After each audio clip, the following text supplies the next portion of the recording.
هالو، أنا سيف الله وأنت بتسمع سلسلة كل 6 شهور لغة. يا رب. والنهاردة الحلقة الثالثة. تخيل يا مؤمن، وصلنا لليوم 22 لينا في التعلم. القناة هي لسه 100 مشترك بس أو 110، وأنا راضي الحمد لله رب العالمين. المهم ان احنا باذن الله نستمر للنهايه مع بعض. النهارده الحلقه الثالثه من كورس 1000 كلمه وكلمه. النهارده هناخد 23 كلمه، زودنا كلمه واحده بس عن المره اللي فاتت. المره الجايه هنزود 5 مثلا ولا حاجه، كل مره كده نزود لنا سيكه، نكون اتعودنا اكتر فنزود اكتر اكيد ان شاء الله. النهارده بقى نقول شويه بقى افعال على صفات على وظائف. زي ما تعودنا هناخد لوكشة من كل حاجة عشان ما نملش. المرة دي انا كاتب لك انجليش بس، مش هكتب عربي خالص. هقول الترجمة بتاعت العربي، ما تكتبهاش طبعا في نفس الصفحة. بعد كده نسأل اسئلة عشوائية نشوفك انت مركز ولا مش مركز. مش مركز يبقى تروح تدور ازاي تركز اثناء الحصة او المحاضرة، لان دي من الحاجات الضرورية جدا. ويلا بقى عشان ما نطولش، عشان انا كده اكيد حاسبكم بالملل وانا بحبش اكون ممل. ونقول بسم الله ونبدأ مع اول كلمة. red. red. قول معايا red. red. خلاص بقى اتفقنا ان الار تيجي بعدها بضم على طول، بحط لها سكة الضمة بتاعت العربي عندنا. red. red. احمر، اللون الاحمر. red. اللي بعده green، مش green. لا هي green. عارف لو قلنا green هتبقى مكتوبة ازاي؟ هو اي نعم دي كأنها حلقة صوتيات، اديني بديك معلومة كده بسهل عليك الدنيا. لو قلنا green معناها ان انا كتبت GRAIN، انما اللون الاخضر هنا السبيلنج بتاعته GREEN، عشان كده بنقول green. green. green. خليك ألدغ في اللغة الإنجليزية في حرف الراء، ما تقولش جرين، ما تطلعش او ما تخليش لسانك يخبط فوق ويهتز كده، خليها يلمس لمسة خفيفة كده. green. green. اللي بعده سهلة. wide. wide. wide معناها واسع جدا. wide. wide. اللي بعده ركز بقى عشان دي مهمة. طبعا ناس كتير قوي بتنطقها او حافظاها لانها universe، وهو عشان ضم الار كده افتكر ان هي صح. لا، خد بالك ان الاي لما تيجي بعد الان بفتحها مش بكسرها، فبقول universe. universe. universe. universe. قول ورايا universe. universe. universe. universe. universe معناها الكون كله. لما اجي اتكلم عن الكون انا كده بتكلم على اليونيفرس. اليونيفرس. اللي بعده لو عايز بقى اتكلم عن مجرة من المجرات جوه الكون، مجرة، هقول جالاكسي. جالاكسي. عارفين شوكولاتة جالاكسي المشهورة اللي احنا مقاطعينها دلوقتي؟ دي معناها مجرة. جالاكسي. جالاكسي. جالاكسي.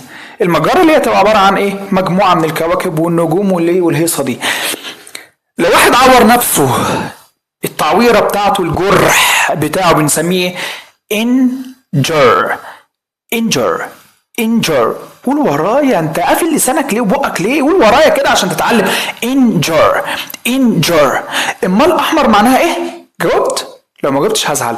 red. red. طب اخضر؟ green.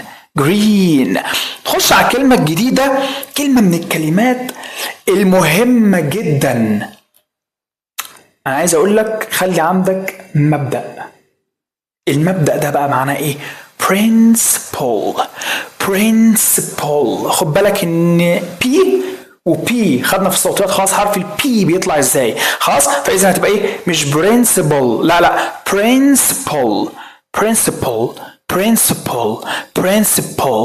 principle. principle. principle. قول كتير عشان تتعلم النطق بسهولة. اللي بعدها لما اجي اتكلم على طريقة معينة اقول لك ان بدل ما تاخد الطريقة دي خد الطريقة دي. الطريقة دي بقى معناها method method method. الاي خليناها كأنها مفتوحة، ما قلناش method، لا قلنا meth. والاو هنخليها برضو مفتوحة، فهنا الاثنين بيتنطقوا تقريبا نفس النطق. method method method method. اللي بعده تخش بقى على حشرات النهارده. معلش لازم ناخد كل حاجة في الانجليش. النملة بقى، الحشرة الصغيرة الأقوى على الإطلاق اللي ممكن نوزنها أو نحطها في الميزان مع قوة حيوانات ضخمة وتكسبهم نظرا لحجمها الضعيف مع الكتلة الهائلة اللي ممكن تشيلها. النملة بقى اسمها ايه في الإنجليش؟ ant. كأنك بتقول أنت، بس بنمد في الاي دي شوية. ant. واحنا اتفقنا ان في الإنجليش بنسبة 90% الاي، بص اسمها، هي اصلا اسمها ايه مش فدايما تلاقينا بننطق ايه. انت. الحشرة التانية مش معنى ناخد حشرة واحدة هتزعل، لازم ناخد اختها على طول. الحشرة المزعجة اللي بتضايق اي حد في العالم، الناموسة اللي بتاخد دمك، بتشرب من دمك، لازم تحفظها. مش لازم تحفظها. اسمها ايه بقى؟ موسكويتو. انا حفظتها كده والله ما بهزر، حفظتها موسكويتو. اول مره حفظتها في حياتي كانت موسكويتو. طيب هي اسمها ايه بقى؟ مسكيدو. التي دي هنخليها دي خفيفه كده، مسكيدو. عايز تحفظها في الاول بقى، مش عايز تتدرب على التي دلوقتي لحد ما نيجي في الصوتيات بتاعتها، ماشي. ممكن تقول مسكيتو عادي، مسكيتو او مسكيدو. اللي بعده نخش بقى على ناخد كلمة كده في الماليات، في التعاملات التجارية. لو أنا عاوز أستثمر، لو عايز أقول لك take your money، خد فلوسي.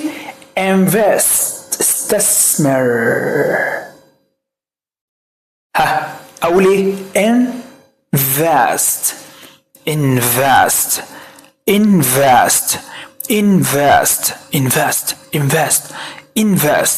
استثمر. خلاص، يستثمر. invest. اللي بعده وظائف. نخش على الوظيفة الأولى النهاردة، وظيفة الحلاق اللي بيخليها صلعاء. باربر. الدغ في الراء، الار بتاعت الانجليش ما بتظهرش، فبنقول ايه؟ باربر. المهندس، الناس اللي عاوزه تطلع مهندسين. engineer. المهندس بشكل عام بدون بقى ايه تخصيص. يعني لو عايز اقول مهندس مدني نحفظها بعد كده ونقول civil، لازم نحط civil في الاول، بعدين هنحفظ التخصصات. دلوقتي بنحفظ الكلمة العامة. المهندس عموما اسمه ايه في اي مجال بقى؟ اسمه engineer. طيب هو اصلا المهندس ده اشتقوا كلمته من ايه؟ من المحرك اللي هو اول الكلمة engine. واخد بالك؟ engine معناها محرك اهي. engine معناها ايه؟ محرك، ومنها اشتقوا المهندس فخلوه engineer. سطحي، الحاجة اللي بتبقى على وش المية، على وش الطبق، على وش اي حاجة، الحاجة السطحية. وحتى ممكن تيجي كصفة عادي، ان انا بتكلم مثلا عن امر سطحي، كلام سطحي، حب سطحي، ممكن استخدم معاه الكلمة دي shallow. مش هقول shallow لان دي مش CH، دي SH، فاقول ايه؟ shallow.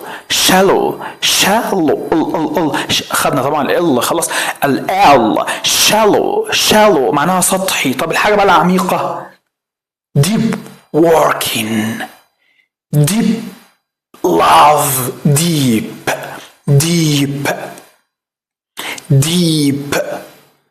مصريين ازاي بنقول عليه ديب؟ بنقول عليه عميق عشان هو ديب بقى وكده. خلاص، ديب. اللي بعده الانسان اتخلق في الحياة دي علشان يحس معاناة، مشقة. المعاناة أو المشقة معناها suffering suffering suffering suffering. طب عايز أقول إن هو عانى،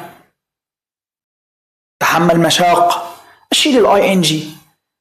خلاص، هو اعرف دايما بنسبة كبيرة جدا، طبعا مش قاعدة ثابتة بنسبة 100%، ولكن بنسبة 90% لما بنحط بعض الكلمات اللي هي اصلها ما فيهاش اي ان جي، الاي ان جي اعرف ان احنا بنخليها مصدر. واخد بالك من المعلومه دي؟ عشان المعلومه دي مهمه جدا. خلاص، عاوز اخلي الحاجه في المصدر بحط لها الاي ان جي. طبعا هي مش قاعده بنسبه 100% ولكن بنسبه 90% بتمشي. فهنا suffer شخص عانى، suffering المعاناه المصدر بتاعها suffering suffer. اللي بعد كده ثمره بقى، ناخد فواكه. الخوخ peach peach peach خوخ peach. امال المعاناة معناها ايه؟ suffering. المجرة معناها ايه؟ galaxy. الكلمة اللي بعد كده خضروات. هناخد النهاردة واحد بس اللي هو الخس، وانا بحب الخس مليان مية. lettuce تي تي دبل تي دي، نخليها دي خفيفة، نقول ايه؟ lettuce lettuce lettuce lettuce lettuce lettuce. الكلمة اللي بعد كده او الكلمتين اللي بعد كده هما نفس النطق وبنفرق ما بينهم بحاجة بسيطة قوي، مش اي حد هياخد باله منها الا لو كان بيسمع كتير. كلمة اللحم معناها ايه؟ meat meat. طب يقابل برضو meat meat. خدت بالك الفرق فيه؟ في الهمسة بس. كلمة اللحمة في التي بنطلع همسة، انما في يقابل ما بنطلعش الهمسة دي، بنقلب التي دي خفيفة قوي meat. خلاص، ده الفرق الوحيد اللي ما بينهم. اتمنى انك تحفظ الكلمات اول باول، تراجع على الكلمات القديمه علشان ما نبقاش بناخد كلمات جديده وخلاص على الفاضي. راجع الكلمات القديمه، احفظ الجديد كويس قوي قوي قوي قوي. حاول انك انت تشبك الكلمات في بعضها، تكون جمل. ميعاد الجمل لسه هيجي بعد 4-5 محاضرات، اللي هو هناخد بعد كده ان شاء الله في مرحله متقدمه في الشهر الثالث. هنبدا بقى ان احنا ناخد الايه، الكلمات في وسط الجمل بس، مش هاخد كلمات مفرده ابدا. طب ليه ما بنعملش كده دلوقتي؟ عشان ما تحسش بالتعقيد. هو انا مش قادر ان انا اديك جمل؟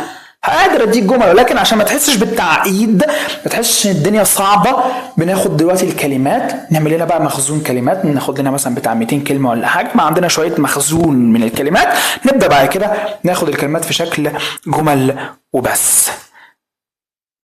السلام عليكم.